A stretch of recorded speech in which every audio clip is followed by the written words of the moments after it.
kajian saya berkenaan dengan Pak Su sendiri. So yang pertama sekali kita nak tahu latar belakang Pak Su sendiri berkenaan dengan keadaan dan juga tempat lahir Pak Su. Ada soalan jadi Pak Su tengok dalam WhatsApp ni. Ya. Betul Pak Su. Jadi nak cerita kisah Pak Su dulu. Boleh. Latar belakang berkenaan dengan Pak Su serba sedikit berkenaan dengan anak Pak Su. Kalau boleh kalau tak nak detail pun bilangan pun. Ya. Okey. Jadi nak cerita dari segi dari Pak Su dilahirkan ke? InsyaAllah. InsyaAllah. Terima kasih kepada pengaju soalan. Jadi dalam grup tu terimalah apa yang Pak Su cakap ni. Kalau silap minta maaf. Nama Pak Su dah tahu dah kan? Muhammad Razli bin Ahmad. Daripada nama tu pun Pak Su dah rasa terkelan. Pasal apa? Nama Pak Su sebenar Muhammad Razali bin Ahmad.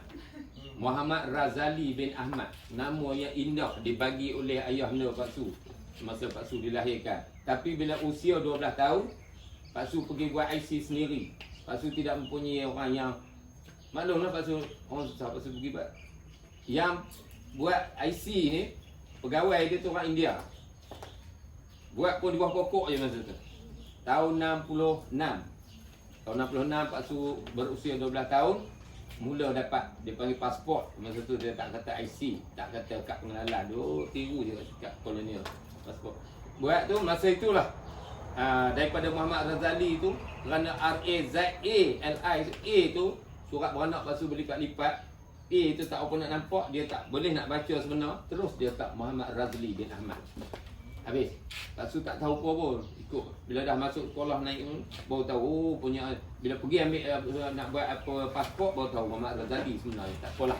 Pak Su gunakan Muhammad Razli bin Ahmad juga. Tak apa. Nama tu apa nama dah hilang satu huruf. Tak apa. Jadi Pak Su dilahirkan pada 17 September 1954. Mana 17 September 2024 ni besok genaplah usia Pak Su 70 tahun. Kalau Pak Su ingat masa usia 70 tahun ni orang kampung dulu 70 tahun ni bertongkat tu. Pakai baju pagoda, kalau kampung isap rokok gulung, pakai kain pelekat, dia gulung kat tepi, dia nyembah duduk. Sambil makan gigi pun berkarat je. Ya, dulu ni itu dulu. Itu budaya kita dulu. Macam itulah. Kalau masa Pak Su ni macam ni dah ada cucu banyak, cucu malah panggil tok semua kan. Tapi sekarang ni kecil besar tua muda panggil Pak Su. Alhamdulillah. 70 tahun dah. Jadi kehidupan Pak Su sebenarnya Pak Su dilahirkan dalam keadaan keluarga miskin juga. Cukup tegar lah. Kalau sekarang ni memang memerlukan bantuan ihsan daripada badan-badan. Kerana ayah Pak Su Ahmad bin Dertam, DERTM, Dertam. Dia kahwin dengan mak Pak Su, nama dia Zabedah binti Abdul Wahab. Pak Su dilahirkan pada tahun 54, tahun 58 ibu Pak Su meninggal. 4 tahun Pak Su merasai nikmat atau kasih sayang daripada ibu. Ibu meninggal, Pak Su dibesarkan oleh ayah seorang yang miskin juga, menoreh getah, jadi penoreh getah, menoreh pula pokok orang, bukan pokok sendiri. Dengan mendapat getah berbagi dua, bolehlah sehari dalam RM2. Begitulah kaedah, ataupun RM1.50 saja sehari dapat kan. Dengan kadar itu, ayah ni menanggung kami satu family yang besar, iaitu 8 beradik semua. Dibesarkan Pak Su dalam kesusahan sehinggalah Pak Su bersekolah pada tahun 61. Pada tahun 61 Pak Su disekolahkan tanpa ada sesuatu keistimewaan kepada Pak Su untuk Pak Su belajar. Tidak ada. Hanya dibekalkan dengan sebatang pensel kayu dan buku-buku tulis yang dibeli di kedai dengan kadar harga 5 sen sebiji buku. Pak Su dah cerita dah, 5 sen 40 muka, 10 sen 80 muka. Ingat tu. Itulah yang dibekalkan. Ruler pun tak ada, kayu roh pun tak ada, pembaris tak ada. Pak Su buat dengan buluh. Buluh yang telah dibelah dan diraut tepi jadi lawa lah. Itulah menjadi kayu pengukur untuk Pak Su nak buat garis. Pak Su adalah pegawai khas kepada YAB Agung Kota Sampang. Ya. Boleh tak saya tahu apakah tugasan Pak Su dalam jawatan ini? Okey, terima kasih kepada yang bertanya. Bagus soalan tu. Jadi tugasan yang diberi oleh Yang Amat Berhormat Pertama, bila Pak Su menjawat jawatan tu, Pak Su ditugaskan sebagai pegawai khas Adung untuk menjaga bab-bab kebajikan masyarakat dalam zon Kota Tempaan yang mempunyai 3 bangsa, Melayu, Cina dan India. Dalam usaha ini Pak Su cuba cari pendekatan. Pertama, kita sebagai pekerja, kita ada bos. Bos nak tengok kita punya prestasi kerja. Arah yang Pak Su nak bawa macam mana. Akhirnya Pak Su cuba buat kerja yang diamanah kepada Pak Su, dengan Pak Su menjaga kebajikan 3 kaum tadi, Melayu, Cina dan India, sehingga kan sampai sekarang masih lagi yang rasa rapat dengan Pak Su sekarang adalah kaum Tionghoa, kerana orang Cina ramai. Orang Cina ada di Pekan ni, di 3 kampung, Kampung Datuk, Kampung Sirah, Kampung Haji Putih, ini majoriti. Semua ada di area Pekan. Mereka cukup sinonim dengan Pak Su. Macam ni lah, dia orang tak akan panggil nama, dia Pak Su sampai sekarang. Jadi itu tanggungjawab ini beri oleh Yang Amat Berhormat kepada Pak Su untuk menentukan masyarakat atau kaum yang ada dalam zon Kota Tempaan ni dapat menikmati kemudahan yang diberi oleh kerajaan. Tak kira orang susah, apa ini perlu. Oh, rumah saya bocor atap. Oh, ini orang Melayu. Orang Cina pun pergi. Ni Pak Su, saya rumah. Dia cerita, Pak Su pergi. Pak Su bawa kontraktor pergi tengok terus. Nilai kan tengok berapa ni nak baik kuliah rumah ni. Oh, ini lebih kurang dalam 10,000 ni nak ganti zinc apa ni. Okey, on. Berapa buah dulu kita nak bagi? Kita tak bagi. Mana kita tengok. Okey, kita cari kota tengok. Okey, 10 buah rumah. Pak Su cari. Dapat untuk orang Cina, untuk orang India, untuk orang Melayu. Ini adalah tanggungjawab utama yang ditekankan oleh Yang Amat Berhormat Adun Kota Tempaan ni, bab-bab kebajikan. Itu dari segi baik kuliah rumah. Dari segi makan minum, penjagaan kita perlu tengok. Kita perlu tengok jangan ada orang yang tak makan satu hari. Ini kita nak kena jaga. Mana Pak Su kena tengok lah, bukan tengok orang Melayu saja tahu. Pak Su tengok orang Cina, orang India, tengok ada yang tak makan. Ada dah, habis dah. Ada lagi satu. Last try sebelum tajuk itu. Tajuk last. Okey, Assalamualaikum Pak Su. Kepala kami ditugaskan untuk buat kajian pasal bangunan UMNO yang pertama UMNO kat Lenggong ni. Itu Pak Su cerita lah kan? Kita ada apa yang agak kurang. Apa yang Pak Su cerita itu, kan bangunan ni dibina pada tahun 1957. 1956 dah mula. 1956 dan atas demo orang ramai. Dia dapatkan sumbangan. Atas demo orang ramai kan? Ya, demo dan sumbangan lah tu, sumbangan orang ramai, dan adalah orang yang apa syarikat apa benda tahu. Tapi dia punya apa nama ni bangunan tu 37,000 benar. Betul kan? Soalan saya, apakah faktor penubuhan bangunan UMNO tu sehingga menyebabkan orang ramai sanggup untuk menderma, dan juga adakah terdapat individu dan siapakah individu yang telah mencetuskan idea penubuhan bangunan? Dia bermula pada tahun 1956. Cetusan idea ni oleh kerana masa itu UMNO dia bukan UMNO Lenggong, dia UMNO Hulu Perak. UMNO Hulu Perak ni dipimpin oleh orang yang pemimpin pertama, nama dia Syarif bin Babul. Tapi dia dalam sejarahnya dia terkeluar kerana dia tak setuju dengan sesuatu. Dia keluar, dia tubuh parti Kepala Kebor, parti rakyat, parti apa ni. Kemudian orang yang bertanggungjawab untuk pembinaan ni, pengurusinya Datuk Seri Ahmad bin Said. Masa tu dia bukan Menteri Besar pun. Tahun 56 dia Menteri Besar tahun 64. Tapi dia yang jadi pengurusi. Dia pengurusi. Kemudian timbalan dia Datuk Mak Nur Ahmad Dahan. Dia usaha dia Hamzah bin Awang Kiti. Bendahari dia Hashim Musa. Ada ni senarai nama Pak Su dapat ni semua ni. Ni senarai jawatankuasa dia, termasuklah Razali Jawi, Razali Talib. Masa ni tahun 56 ni Razali Jawi Menteri Besar. Dia Menteri Besar, dia mula tahun 55 sampai 58 tak silap. Boleh ke nak ambil gambar nanti? Boleh snap.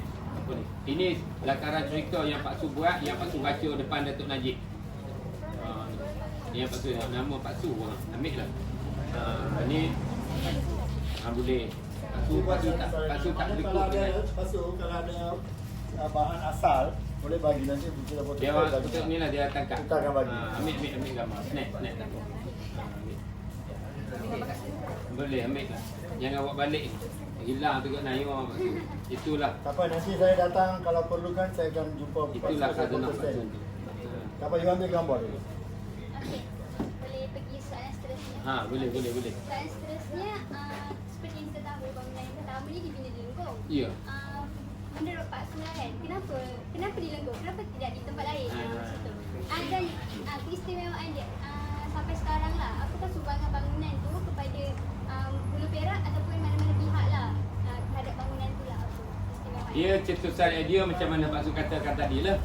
Dia kerana masa tu politik ni hanya satu, UMNO, Pertubuhan Kebangsaan Melayu Bersatu, United Malay National Organisation. Dia UMNO. Dia UMNO tapi bila sebut orang putih kan. Masa tu zaman kolonial dia suka macam tu lah. UMNO, sedap nama.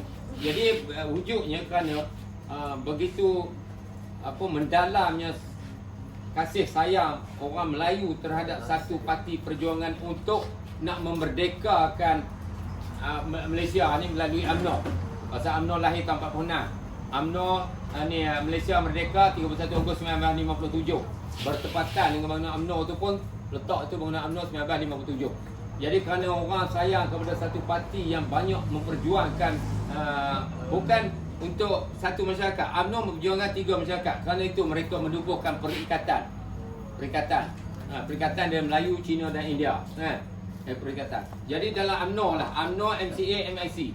Lepas tu ada bendera sayang, lepas tu tak ke mana bendera perikatan itu. Jadi UMNO sebagai tunjang. Jadi bila UMNO sebagai tunjang, tidak ada parti lain sekarang ni dah pecah dah. Dia cerita maaf cakap orang Melayu dah pecah 10 dah parti. 10 parti dah sekarang.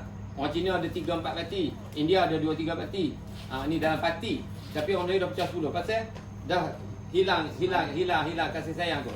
Dulu kerana sayang tu fikir apa yang kita nak sumbangkan untuk kita letakkan UMNO ni sebagai satu perjuangan. Okey, kita bina bangunan. Orang lain UMNO dulu lagi, dia orang sewa bangunan, sewa. Tapi di Lenggong ni cita-cita dia tinggi nak bina bangunan. Duit tak ada. Jadi berpakat macam tu lah. Bila dah dapat dikumpul duit, dia bina bangunan. Masa itu Tunku Abdul Rahman, Ketua Menteri Persatuan Tanah Melayu, bukan Perdana Menteri. Panggil Tunku Abdul Rahman bagi rasmi. Mana hebatnya satu Malaysia, satu Persatuan Tanah Melayu tak ada bangunan UMNO masa itu yang dirasmikan oleh Perdana Menteri. Itulah satu-satu bangunan. Jadi kerana itu Pak Su berani mengatakan bangunan UMNO tertua di Malaysia. Bangunan UMNO tertua 57. Mana ada? 57 dah umur dah berapa sekarang? 60 lebih dah umur dia. Kalau sampai 2027 ni 70 tahun. Dia umur dia kan. Dah tua dah tu. Jadi mana hasil kita kata pertama sekali demi sayangnya kepada sebuah pertubuhan sanggup cari duit untuk bina bangunan tu menjadi mercu tanda kepada penduduk di Hulu Perak ni. Ini bangunan Pertubuhan Kebangsaan Melayu Bersatu. Hebat. Sampai sekarang kukuh lagi. Jadi maknanya bukan saja saya dibina. Saya bina dengan kasih sayang. Saya nak tanya, siapakah antara tokoh-tokoh yang pernah berkhidmat dalam bangunan ini? Dan adakah bangunan ini menjadi simbolik kepada Hulu Perak pada hari ini? Kalau dulu dia tulis tu UMNO Hulu Perak. Mana bangunan ni bukan untuk orang Lenggong saja. Dia sampai ke Penggalah Hulu. Tapi kepimpinannya semua lahir di Lenggong. Itu pasal dia kalau kepimpinan ni dia lahir dari Greek, mungkin bangunan UMNO ni buat Greek. Tapi dia kerana kepimpinan macam tokoh yang saya sebut tadi, boleh dikatakan 99% semua daripada Lenggong. Kalau dari Jawi, Mak Saim, Mano Dahannya dengan ramai-ramai semua pemimpin semua lahir, negarawan semua lahir sini. Maka wujudnya bangunan UMNO Hulu Perak di Lenggong. Maka ada soalan macam mana tadi? Siapakah antara tokoh-tokoh yang Tokoh yang Tan Sri Ghazali Jawi, Datuk Sri Ahmad Said. Datuk Sri Ahmad Said tu sekolah tu. Tok Mat Said ni dia dulu janang tau, tapi jadi menteri besar. Kalau lama duduk lepas tu boleh keluar khazanah, lepas tu Gopok Pak Su tu boleh tunjuk ni kemajuan negeri Perak zaman Datuk Mat Said. Dulu jahanam jadi menteri besar, dibangun Perak macam-macam tau. Dia bangunkan, itu satu-satu menteri besar yang Pak Su nampak. Dia bangunkan apa ni, ada gambar tau. Dia bangunkan masjid, dia bangunkan kuil, dia bangunkan toko. Hak tok kuil Pak Su lupa nama, tapi toko di Sungai Sipuk. Mantak Sunset. Tahu. Itu keluar dari kemajuan negeri Perak tahu. Kerajaan BII tu. Kuil ada satu. Pak Su tak ingat kuil di mana, di Buntung kan. Dia satu kuil. Zaman dia masjid dia bina. Jadi mana dia bangunkan. Kemudian tu bila siap jalan tau, dulu dah ada tol dah. Daripada Selai River ke Tani Maling ada tol Selai River. Bayar 50 sen je. Itu masa dia lah tu, buat tu. Pasal jalan tu buat, nak dapat duit tu bukan senang. JKR mana, Jawatan Kerja. Bayar tol 50 sen keluar, 50 sen masuk tu. Tapi sekarang dah tak ada, dah boleh terus dah. Dulu ada tol. Tol pertama di Malaysia ni Perak lah. Di Selai River dia ada tol tu. Dulu. Tu zaman apa ni? Dibangunnya bangunan siap-siap kerajaan yang lama yang ada berlaku tu. Siap-siap kerajaan lama, bangunan Seri Perak ke apa? Sebelah depan dengan bangunan yang baru. Itu zaman dia bangun tu. Dulu pejabat menteri besar sebelah lah. Ada pejabat agama di situ, pejabat menteri besar. Tapi dia bina bangunan lawa. Rumah menteri besar yang lama halaman Ridwan pun zaman dia buat. Dia bangunkan. Banyak projek-projek dia bangunkan, empangan, benda, pos semua pertanian. Dalam buku tu semua ada gambar, cerita. Tu ya, lepas tu kata seorang menteri besar yang kelulusan dari jahanam tapi boleh mentadbir negeri Perak maju. Perak maju, kemajuan negeri Perak. Hebat. Tu. Begitu juga dengan Tan Sri Ghazali Jawi. Tapi Tan Sri Jawi dia jadi menteri besar 2 kali. 2 tahun setengah, 5 tahun juga lah. Dia banyak kat dia bangunkan apa nama Perak. Dia bangunkan dari segi ekonomi dia buat. Itu tokoh yang dari sini. Yang Pak Su tahu lah yang anak Lenggong. Selain daripada jeneral tadi, memang dia berkhidmat untuk peringkat nasional, 2 jeneral kan. Begitu juga dengan ketua pengarah maritim, ketua pengarah timbalan, ketua pengarah immigration, orang Lenggong. Datuk Radhiah Abdul Razak pencen lah. Baliklah rumah dia tu tapi dia duduk Kuala Lumpur. Betul lah kalau nak kira tokoh Pak Su bangga je lah. Kalau orang kata Lenggong ni kecil tapi Pak Su bangga dengan kerana Pak Su banyak negarawan lahir. Banyak ketua-ketua pemimpin lahir di sini kan. Itu megahnya Lenggong.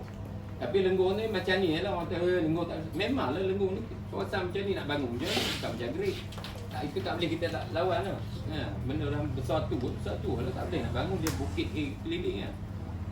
Tapi dari segi tokoh, dari negarawan memang Lenggong hebat. Sebut Lenggong tahu. Itu pasal Pak Su berani kata saya orang Lenggong. Saya orang Lenggong, saya tak kata beho, saya kata beho. Lain. Itu saja soalan daripada pihak kami. Okey. Terima kasih Pak Su atas kerjasama. Okey.